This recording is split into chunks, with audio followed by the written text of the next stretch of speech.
स्वागतम सुस्वागतम. उपस्थित मान्यवर आणि गावातील गायकऱ्यांना आमचा नमस्कार. आज आम्ही आपल्यासमोर एक सामाजिक नाट्य सादर करीत आहोत. ते पूर्णपणे काल्पनिक असून त्याचा भूतकाळ, भविष्यकाळ आणि वर्तमान काळाशी काहीही संबंध नाही. जर तो आढळल्यास निव्वळ योगायोग समजावा.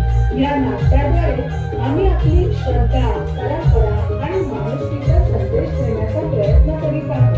तो करीत असताना कोणत्याही देवाचा, समाजाचा अथवा व्यक्तीचा अपमान करणे हा आमचा हेतू नाही.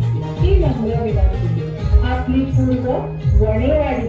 तर मग चला सुरू करूया प्रवास विश्वासाचा, पालखी श्रद्धेची. कन्या, अरे मरशील ना एवढी दारू पिऊ. काय झालं तरी काय एवढी दारू प्यायला? म्हणू दे मला, काय करायचंय जाऊ? अरे काय झालं काय? कन्या मला सांगशील? बोल माझ्याशी. 6 महिन्यापूर्वी माझ्या मुलीचा ऍक्सिडेंट झाला होता. त्या ऍक्सिडेंट मध्ये तिच्या डोक्याला मार लागला, म्हणून तिला हॉस्पिटल मध्ये पण घेऊन गेलो होतो. मग काय, तिचं ऑपरेशन व्यवस्थित झाला, पण एक प्रॉब्लेम झाला.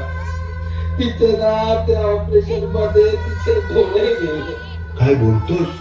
हो, तिला आता काय दिसत नाही. मी डॉक्टरना सांगितलंय आपण औषध उपचार चालू ठेवू.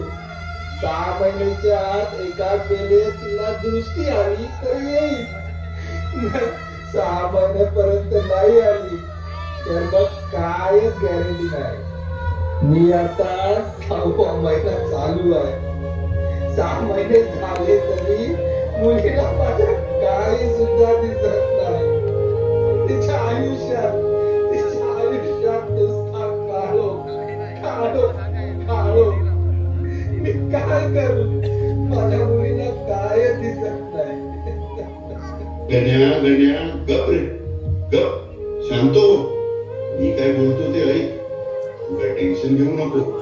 आपली जिवाई आई आहे ना, आईवर विश्वास ठेव. सण बरोबर होईल. आपल्या गावाला वाडीत उद्या पालखी येणार आहे. आपल्या घरी देव येणार आहे. म्हणून पालखीला गावी चाललोय. तिथे तू माझ्या जोडीला चल. तुझे काय